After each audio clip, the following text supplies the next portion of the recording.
അടുത്ത കാലത്താണ് സിനിമാ രംഗത്ത് നടി ജോളി ചെറിയത്ത് ശ്രദ്ധിക്കപ്പെടുന്നത്. വ്യക്തിജീവിതത്തിലെ കാഴ്ചപ്പാടുകളിൽ ജോളി പലപ്പോഴും വ്യത്യസ്തയാണ്. നിന്ന് കത്തുന്ന കടൽ എന്ന ജോളി ചെറിയത്തിന്റെ ആത്മകഥയ്ക്ക് വലിയ സ്വീകാര്യതയാണ് ലഭിച്ചത്. ഭർത്താവ് മറ്റൊരു ബന്ധത്തിലേക്ക് കടന്നതിനെക്കുറിച്ചും അദ്ദേഹവുമായി പിരിയേണ്ടി വന്നതിനെക്കുറിച്ചും ജോളി തുറന്നെഴുതുകയായിരുന്നു. ഭർത്താവ് മറ്റൊരാളുമായി അടുത്ത ശേഷം അതിനകത്ത് ഞാൻ പ്രശ്നമുണ്ടാക്കിയിട്ട് എന്ത് ലഭിക്കാനാണ് എന്നാണ് ജോളി ചെറിയത്ത് ചോദിക്കുന്നത്. സ്നേഹിക്കുക എന്നത് മനുഷ്യരുടെ അവകാശം തന്നെയാണ്. ഒരാൾക്ക് എല്ലാ നിലയ്ക്കും ഒരാളിൽ നിന്നും എല്ലാ കാര്യങ്ങളും നേടാൻ കഴിയണമെന്നില്ല. സോഷ്യൽ മൊറാലിറ്റിയിൽ നോക്കുമ്പോൾ അഭിഹിതമാണത്. പക്ഷേ കുറച്ചുകൂടി സത്യസന്ധരാകണം. പുള്ളിക്ക് നമുക്കൊപ്പമുള്ള ജീവിതം പറ്റില്ലെന്ന് പറയുന്നു. അവരുടെ കൂടെ ജീവിക്കാനാണ് ആഗ്രഹിക്കുന്നതെന്ന് പറയുമ്പോൾ കേൾക്കുമ്പോൾ സുഖമൊന്നുമില്ല, അസൂയ തോന്നും. കാരണം ഭാര്യയും ഭർത്താവും എന്ന സ്ഥാനത്തിരിക്കുമ്പോൾ നമ്മുടെ അവകാശവും അധികാരവുമാണല്ലോ.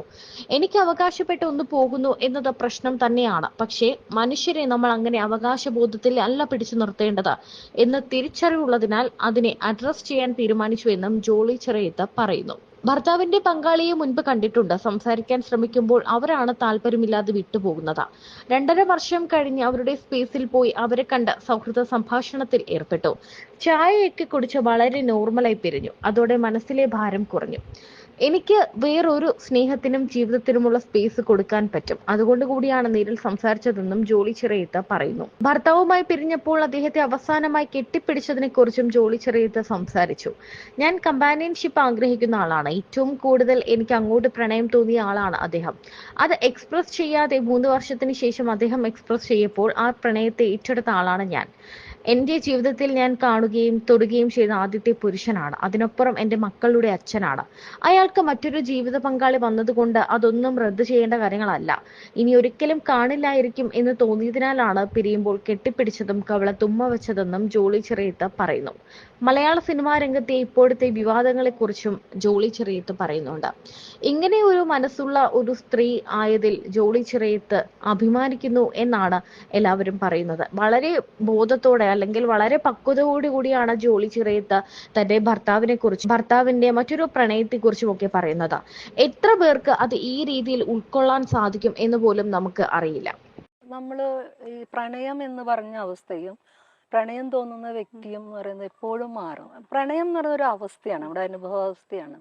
പക്ഷെ ഈ പ്രണയിച്ച് ജീവിക്കുക എന്ന് പറയുന്നത് എല്ലാവർക്കും എപ്പോഴും പോസിബിൾ അല്ല. അത് സാധ്യമാക്കുന്ന ഘടകങ്ങൾ പലതുമാണ്. നമ്മൾ തമ്മിലുള്ള കമ്മിറ്റ്മെന്റ്, റെസ്പോൺസിബിലിറ്റി, നമ്മളുടെ ജീവിതത്തിനോടുള്ള വീക്ഷണങ്ങൾ, മക്കള്, ഇങ്ങനെയൊക്കെയാണ്. അപ്പൊ ഇത് അങ്ങനെ സ്റ്റിക്ക് ഓൺ ചെയ്ത് പോവാൻ നമ്മളെ നിർബന്ധിതരാക്കുന്ന കുറെ എലമെന്റ്സ് ഉണ്ട്. പക്ഷെ അതേസമയം ഈ മനുഷ്യർക്ക് പ്രണയം നഷ്ടപ്പെടും, അല്ലെങ്കിൽ നമ്മളോടുള്ള സെക്ഷൽ ഡിസയേഴ്സ് ഒക്കെ നഷ്ടപ്പെടും ആ രണ്ട് മനുഷ്യർക്കുള്ളിൽ. പക്ഷെ അതിനെ നമ്മൾ പരിഗണിക്കണമല്ലോ. അപ്പൊ ആ ഒരു പ്രോസസ്സിനകത്ത് എനിക്ക് തോന്നുന്നത് കുറേ കൊടുക്കൽ വാങ്ങലുകൾ പതുക്കെ പതുക്കെ പതുക്കെ അറ്റു പോകുന്നുണ്ടാവും. അപ്പൊ അതിന്റെ ഒരു ഭംഗിയെ കെടുത്തുന്ന വിധത്തിൽ നമ്മുടെ പ്രണയവും ഇന്റിമസികളും ഒക്കെ നഷ്ടപ്പെടും. ഈ ഒരു പോയിന്റിൽ എല്ലാ മനുഷ്യർക്കും വീണ്ടും ഒരു പ്രണയം വേണമെന്നും എങ്ങനെ ജീവിച്ചാൽ പോരാ എന്നൊക്കെ ഒരു ആഗ്രഹം ഉണ്ടാവും. അപ്പോൾ നിർഭാഗ്യവശാല് ഞങ്ങളുടെ ഒരു ദീർഘകാലത്തെ ദാമ്പത്യത്തില് അത്തരം പ്രശ്നങ്ങളൊക്കെ ഉണ്ടായി. അങ്ങനെ ഒരു dryness, emotional give and takes ഇല്ലായ്മ വന്നു. അപ്പൊ നമ്മളെ ഉള്ളിൽ പക്ഷെ ചില കമ്മ്യൂണിക്കേഷൻസ് ഉണ്ടായിരുന്നു തുടക്കത്തില്. നമ്മൾ എങ്ങനെയാണ് ബന്ധങ്ങളെ സമീപിക്കേണ്ടത്. അപ്പൊ അന്നൊന്നും എനിക്കത് അക്സെപ്റ്റബിൾ ഒന്നും ആയിരുന്നില്ല. ഈ ഓപ്പൺ റിലേഷൻഷിപ്പ് എന്നൊക്കെ പറഞ്ഞാൽ എനിക്കത് അറിയുന്നില്ല എന്താന്ന്. പക്ഷെ പുള്ളി അതൊക്കെ കുറിച്ച് പറയുമ്പോൾ ഞാൻ അന്നും പറയുന്നൊരു കാര്യം, നോക്കൂ, ആരെങ്കിലും നമ്മുടെ ഉള്ളൊരു തേർഡ് പേഴ്സൺ വരികയാണെങ്കിൽ അതൊന്നും ഇത് അറിയിക്കാതെ നോക്കണം. ഇൻകേസ് അറിയുകയാണെങ്കിൽ നമ്മൾ പാർട്ട് ചെയ്യേണ്ടി വരും. ഇത് വളരെ അതൊക്കെ തുടക്കത്തിലല്ല, മേ ബി ഒരു 3-4 കൊല്ലത്തിനകത്തൊക്കെ. കാരണം ഞങ്ങൾ അന്ന് ജീവിക്കുമ്പോഴും നമ്മൾ വളരെ ഫ്രണ്ട്ലി ആയിട്ട്. ബാലുവിന്റെ ഏറ്റവും വലിയൊരു ഗുണം എന്ന് പറഞ്ഞാൽ ഒട്ടും ഒരു പൊസസീവ് ആയിട്ടുള്ള, അല്ലെങ്കിൽ നമ്മളുടെ എല്ലാതരം ഇടപെടൽ, അതായത് നമ്മൾ ഇങ്ങനെ ഏത് സമയവും ഇങ്ങനെ ചുഴിഞ്ഞു നോക്കുന്ന ഒരാളല്ല. ആൾക്ക് തന്നെ സ്വയം വ്യക്തിപരമായ ഒരുപാട് ഫ്രീഡം ആവശ്യമുള്ള ഒരാളാണ്. ആള് ബൗണ്ടറീസ് വളരെ കൃത്യമാണ്.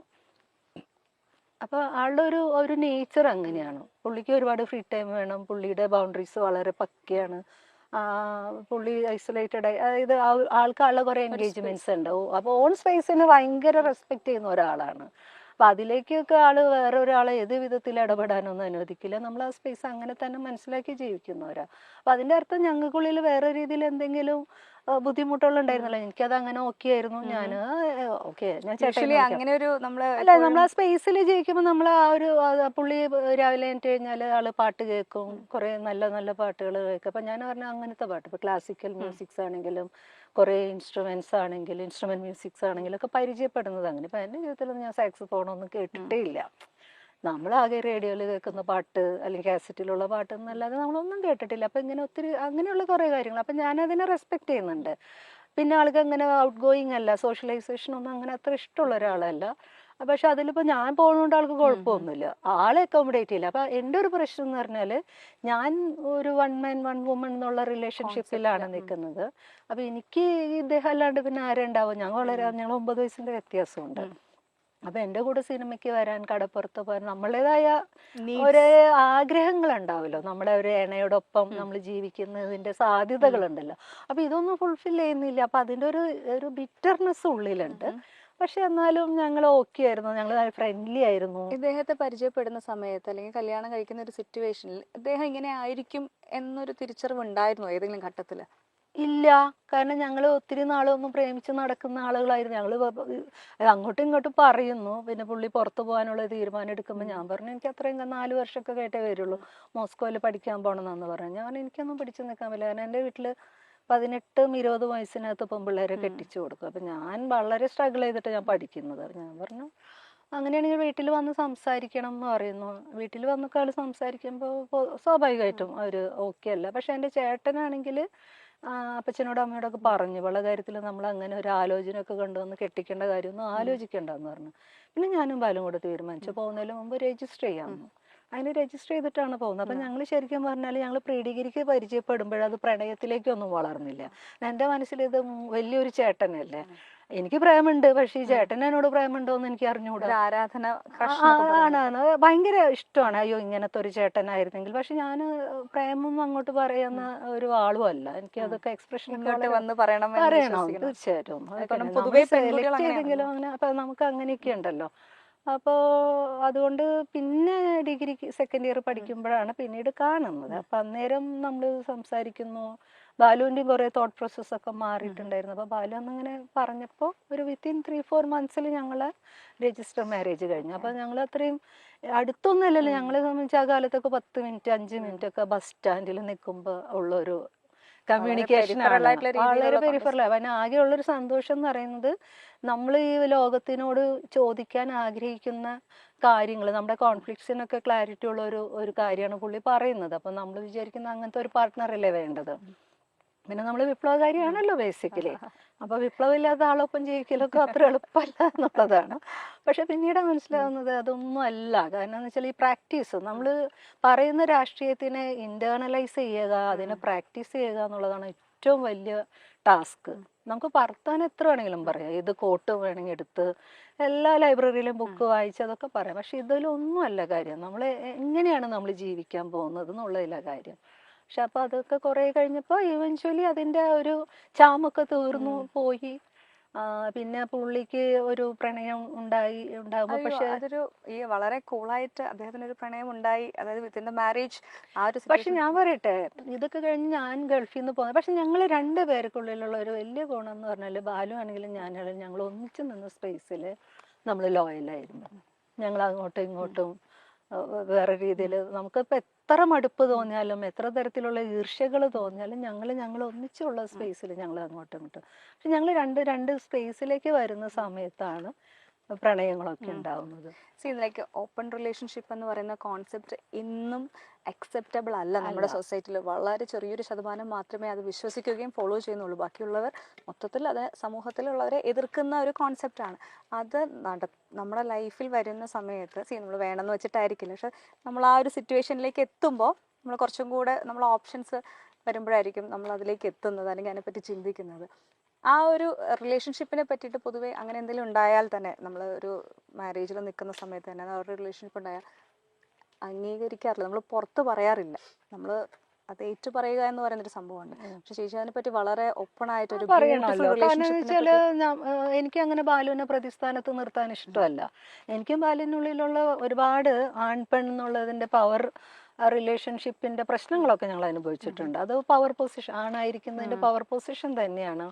സോഷ്യൽ ക്യാപിറ്റൽ കൂടുതലുള്ള മനുഷ്യന്മാർ അതില്ലാത്ത മനുഷ്യരോട് കാണിക്കുന്ന ചില ധാർഷ്ട്യങ്ങളൊക്കെയാണ്. അതൊക്കെ ഉണ്ടായിട്ടുണ്ടാവാം.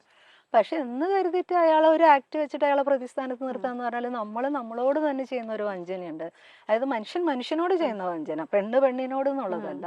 കാരണം നമുക്ക് ഈ പ്രണയം വേണ്ടേ, രതി വേണ്ടേ, നമുക്ക് മനുഷ്യർക്ക് എങ്ങനെയാണ് അങ്ങനെയൊക്കെ ജീവിക്കാൻ പറ്റുക? അപ്പോൾ അത് രണ്ടുപേരുള്ളിൽ അമ്പെ പോയി എന്ന് കഴിഞ്ഞാൽ ഒരു സാധ്യത അവര് നോക്കിയത് ഒരിക്കലും ഒരു തെറ്റല്ല. മാത്രമല്ല അതിനകത്ത് നമ്മളെ കൺസേൺസ് എന്ന് പറഞ്ഞാൽ മക്കളുണ്ട് എന്നുള്ളതാണ്. പക്ഷെ ഈ മക്കൾ എന്ന് പറഞ്ഞാൽ അപ്പൊ 18-20 വയസ്സായ മക്കളാ.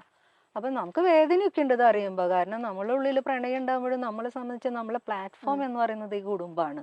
ഈ കുടുംബത്തിന് നമുക്ക് നമ്മളെ ഈ സൊസൈറ്റിയിൽ ഇപ്പൊ ഒന്ന് തള്ളി പറയാൻ പറ്റില്ല. കുടുംബമാണ് എല്ലാ പ്രശ്നത്തിനും കാരണം, സ്വകാര്യ സ്വത്തിന് കാരണം, സ്ത്രീകളുടെ അടിമത്തത്തിന് കാരണം എന്നെല്ലാം തിയറിറ്റിക്കലി അത് ശരിയാണ്, അതിലൊരു തർക്കമില്ല. അങ്ങനെ ഇരിക്കുമ്പോഴും നമുക്ക് വേറെ ഫോർമാറ്റൊന്നും ഇല്ല ഇപ്പൊ നിലവില്. അപ്പൊ ഈ ഉള്ള കുടുംബത്തിനെ നമുക്ക് കുറച്ചും കൂടി നവീകരിച്ചുകൊണ്ടും കുറേയും കൂടി മനുഷ്യത്വപരമായ സ്പേസുകളെ കൊടുത്തുകൊണ്ടും ഒക്കെ ജീവിക്കാന്നുള്ളതാണ്. പക്ഷെ അതിനകത്ത് പല പല ഓപ്ഷൻസ് ഉണ്ടാവും. Live in relation, open relationship, multiple relation, that's their options. അത് അവർക്കുള്ളിൽ ഓക്കെ ആവുന്നിടത്തോളം നമുക്ക് പ്രശ്നമാവണ്ട എന്നുള്ള നിലപാടുകാരിയാണ് ഞാൻ.